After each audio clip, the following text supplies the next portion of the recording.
Sur une crête à 292 mètres d'altitude, en bordure de la départementale 943, à l'entrée du village de Laïte-Toupierre, se dresse un bâtiment remarquable. L'église Saint-Pierre de Laïte-Toupierre. Ce monument le plus ancien de cette commune se trouve à quelques mètres de l'ancienne voie d'Arles, l'un des chemins de Saint-Jacques de Compostelle. La plus ancienne mention conservée de l'église Saint-Pierre remonte au XIIe siècle. C'est aussi au cours du XIVe siècle, lors de la guerre de Cent Ans, que l'église fut incendiée et le village détruit par les bandes armées du Prince Noir. Au XIVe siècle, le village est devenu un centre actif de vaisselle de terre, les Toupis. On parle alors de l'église Saint-Pierre de Laïte-Toupierre, Saint-Pétrus de Fita Topira. Avec le développement de la vigne et le commerce des Toupis, l'église connut ensuite, au XVIIe et XVIIIe siècle, une période florissante de dons, entraînant l'embellissement de son mobilier, l'ouverture de larges baies sur les murs latéraux, nord et sud, la réalisation de retables, de tableaux. Enfin, au XIXe siècle, une sacristie fut édifiée contre le chevet. Les vitraux et la chaire furent remplacés, et une décoration intérieure de style Saint-Sulpicien y fut ajoutée. L'église fut restaurée vers le XVe siècle. Les contreforts latéraux datent peut-être de cette période. Probablement grâce au produit de la vente des Toupis. Au XVe siècle, les habitants de Laïte-Toupierre étaient tenus de porter tous les ans, au château de Montané, 3 charges de peau, une à Noël, une autre à Pâques, une à Toussaint. Après avoir été bénis, ces convois partaient depuis l'église de Laïte. Depuis, l'église a connu une lente période de déclin, mais elle reste le monument phare témoignant de l'histoire de tous les Laïtois, passés, présents et le futur. Oui, bonjour, je m'appelle Serge, je suis natif pas tout à fait du village, mais je suis habitant du village. Donc on a un petit village où il y a beaucoup de choses qui se passent, notamment la fête sur 3 jours. Après nous avons une concentration de voitures anciennes, motos anciennes, avec repas derrière bien sûr, où on a fait 450 repas cette année. Et donc ici on est à la place de la Poste, la Poste mairie, donc c'est en plein travaux puisque nous devons fermer sur la gauche de la Poste pour faire un coin repas pour après et puis pour la fête et tout ça. Voilà, nous avons aussi depuis l'an dernier nous avons un paddle qui s'est fait sur le terrain communal. Voilà, un paddle, donc il faut demander à la mairie ou sur le site, il y a un site internet, voilà. Après aussi nous avons un ancien four de poterie où il reste un mur, donc qu'on va restaurer. Parce qu'ici, comment il s'appelle le nom du village? Le nom du village, c'est Laïte-Toupierre. Voilà. Et donc après, nous avons à côté de ce mur, nous avons un terrain qui était un propriétaire de Laïte. Donc la mairie a racheté ce terrain et on y fait les repas pour la fête, enfin les enfants pour jouer et tout. Et nous avons aussi une mare qui appartenait à l'ancien propriétaire. Donc celle-ci est fermée en bois naturel, du bois récupéré. Naturel par un gars du village, et il y a quelques poissons, enfin il y a de l'eau, mais voilà, il y a quelques poissons dedans avec des fleurs autour. Voilà. D'accord. Et ici dans le temps ils faisaient de la poterie, il y avait il y avait des poteries, oui, ils allaient chercher la terre dans les terres communales, enfin dans les communaux qu'on appelait quoi, et ils faisaient des poteries, des grosses jarres pour l'eau, et puis voilà. Et donc il y en a aussi en expo quelques-unes à la mairie, donc on va aller voir ça. Et après, comme association, nous avons beaucoup d'associations puisqu'il y a le comité des fêtes, il y a la pétanque laïtoise, nous avons la chasse aussi, il y a une société de chasse, et nous avons une association qui s'appelle la SCAL qui s'occupe de la course pédestre que nous allons avoir bientôt au mois, je crois que c'est fin octobre, début novembre, où là aussi il y a des participants, beaucoup de monde, et voilà, sur la journée. D'accord. Et là c'est quoi? C'est un tout petit village, il y a combien d'habitants ici? c'est un petit village où il y a 300 et quelques habitants, en gros. 350. Et après, bon, une aire de jeu pour les enfants, qui a été un peu aménagée aussi. Ouais.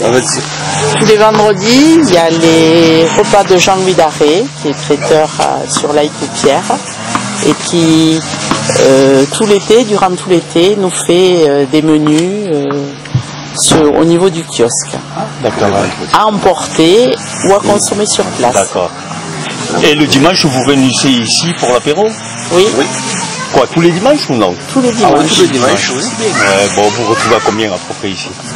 Ça dépend, ça peut aller de 20 à 40, voire plus. Bon, c'est bien. Voilà. Donc c'est uniquement des gens du village. Hein. Oui, ou des gens de l'extérieur aussi qui peuvent venir. Ah, d'accord. Il y a des touristes ici? Quelques-uns, oui. Parce qu'on a les chemins de Saint-Jacques-de-Compostelle aussi. D'accord, qui passent par ici. Donc ils passent derrière, juste là derrière. Donc ils s'arrêtent ici, ils prennent un petit café, une petite halte. Et puis après ils seront obligés de faire tamponner leur carnet, puisqu'ils ont un carnet de... Ah, mais ils peuvent les faire tamponner ici. À la poste, vous voyez, dans les postes, il faut qu'ils aient un tampon certifié de la poste ou un tampon de la commune. Et ça, ils sont au contrôle et ils ont vu qu'ils sont passés à quel village. D'accord. Voilà. C'est bien. C'est pas ça. Les menus, voilà, c'est des menus, vous voyez, là on sera ici, vous voyez ce qu'il y a, il y a 15 €, voilà. Oui, bon, je suis à la retraite depuis pas mal d'années, là. Alors, je bricole pour passer le temps. Voilà. Alors, j'ai fait des petits travaux autour de la maison, là. Et puis, après, j'ai fait la restauration de l'église du village, dans la partie menuiserie, parce que je faisais menuiserie et charpente.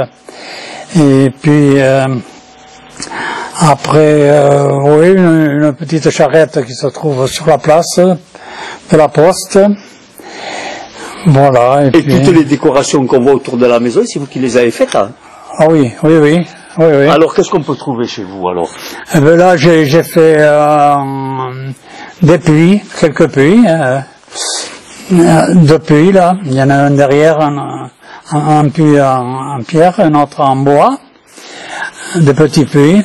Après, j'ai fait une petite maison, une maquette, petite maison landaise. Et puis, après... bon, j'ai installé un vieux pressoir. Sinon, est-ce que vous pouvez me donner votre prénom et où c'est qu'on se trouve ici? Alors mon prénom, oui, c'est Jean. Et nous sommes à la Haute-Toupière, petite commune des Hautes-Pyrénées. Et ça s'appelle la Haute-Toupière. Est-ce que vous savez pourquoi ça s'appelle comme ça?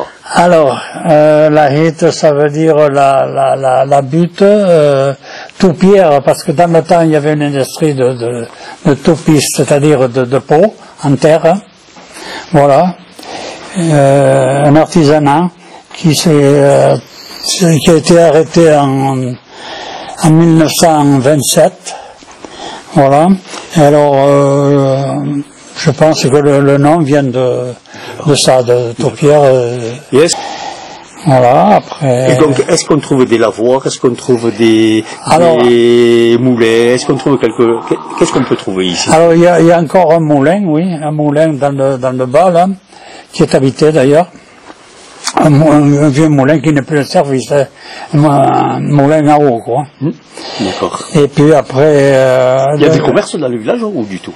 Il n'y a plus de commerce, non. D'accord. Il n'y a plus de commerce, il y en a eu dans le temps, il y avait un boucher, il y avait une épicerie, café, il y avait maintenant... Et là, je vois qu'il y a un petit magasin au sein du village, c'est quoi, une association qui a monté ça ou comment alors? Et alors, oui, on a monté une association pour installer une épicerie, quoi. Une épicerie qui est regroupée avec l'agence postale et la mairie. D'accord. Et puis un bar aussi, un bar associatif, quoi. Alors vous disiez ça alors? C'est vous qui l'avez fait ça? Oui, alors j'ai fait deux bacs avec en bois, avec des jantes de vélo comme ça en forme de cercle. D'accord. C'est quoi? Oui, ben là il y a un semoir à maïs où j'ai mis un pot de fleurs dessus. D'accord. Ça, c'est une charrue en miniature. Hein. Ah, d'accord. Une charrue En miniature. et là, c'est Alors là, c'est vous qui l'avez fait, c'est tout en bois, là? c'est tout en bois. Oui, oui. Là, c'est une genre de maquette d'une ferme landaise que j'ai fait avec une entrée, avec un portique. Alors là, c'est d'après un modèle ou c'est d'après votre imagination? Ça, c'était d'après un entrée que j'avais fait en vrai. Alors, voilà. Alors, je me suis basé là-dessus. Après, la petite maquette là, ça c'est, j'ai trouvé ça sur internet. Oui, ben ça c'est un nichoir pour les oiseaux. D'accord. Que j'ai fabriqué. Toujours pareil, j'ai retrouvé sur internet le modèle et puis je me... Ah ouais, c'est ça, tu avais la petite porte en bas là, c'est sympa. Oui, oui, ouais. oui. Bon, après ça c'est un Brabant, ça s'appelait. C'était pour labourer. D'accord, c'est de quelle époque ça alors? Oh, je me rappelle vers les années 60 encore, il y en avait, oui. Ouais. Ah, alors, ça c'était quoi, tiré avec des... C'est tiré avec des bœufs ici. Avec des bœufs. Avec des bœufs. Ah d'accord. Ouais. Oui, avec des bœufs. Ah. Oui, oui. Il labourait avec ça. Mon père il avait travaillé la terre. Hein, et il labourait avec... Il labourait avec... il labourait avec ça, ouais. oui. Ah, Oui, oui. d'accord, dis donc, hein. Ah, oui, oui. Oui, après ça, c'est un petit bonhomme. Un marin, quoi. Ouais, c'est chouette. Voilà. Ouais. Là, bon, le socle est un ciment, avec des cailloux. Mais ça, c'est un restaurant pour les oiseaux. Ah, c'est un restaurant pour les oiseaux. Alors, je leur mets des boules, là. Ouais. Et puis, ici dedans, je leur mets des graines. Ah, d'accord. Voilà. Et puis, alors l'hiver, maintenant, ils viennent pas l'été. Ah. Mais l'hiver, il y a plein de mésanges qui viennent, qui se disputent même. Ah ouais, c'est sympa. En plus, vous avez bien trouvé l'idée, restaurant. C'est sympa comme idée. Ouais. Oui, oui. Et ouais. Alors, je vois, il y a marqué chemin du Barry. Ça veut dire quoi, chemin du Barry? Mais le Barry, ça veut dire enceinte fortifiée. Donc, il y avait le château à côté. Qui appartenait à Laït, c'est ça? Oui, oui, oui. Donc, qui dépendait du seigneur de Parabère, Parabère-Larle. Ouais, d'accord. Voilà. Et il reste quelque chose? Non, il n'y a plus rien. Non, non. Et alors ici, à partir là, il y a le fossé du château, la mare du château qui passait là. Ah, d'accord. Qui passait là. Et à partir de là, on voit encore les fossés du château. Ah bon? Le creux qui contourne après derrière. Ah, d'accord. Mais c'est tout. Après, il n'y a pas de traces ailleurs. Ouais, ça a été... D'accord, ouais.